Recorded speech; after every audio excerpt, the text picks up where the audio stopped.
In primetime news this evening, give more details. Experts want breakdown of the party's ambitious tax plans. Parties bullish about the promises in the manifestos. And 2 men killed in alleged gun battle with the police in St. James.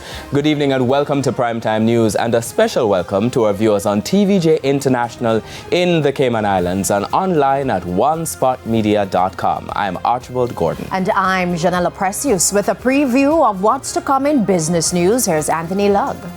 Thanks, Janella. Well, the Wysinco Group has assumed production of an iconic beverage. We'll tell you which later in the business day.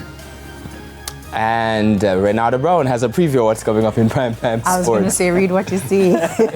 Well, Archie, guess what? You know, the conversation about which relay team might make it, which relay team might not make it to the World Athletics Championships.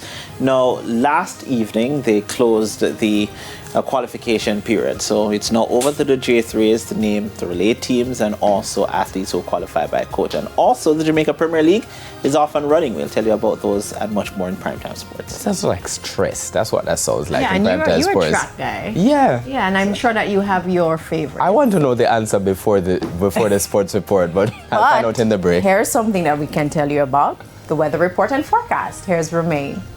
Thanks, Janella. A tropical wave moves into our area tomorrow night going into Wednesday, and we are expecting an increase in showers across the island as a result of the passage of the system.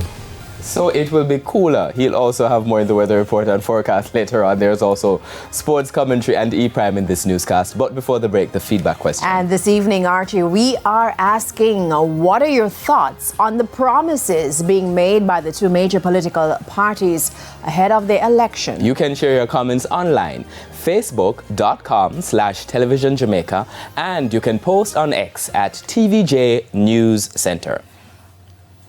So please stay with us. Primetime News returns after this break.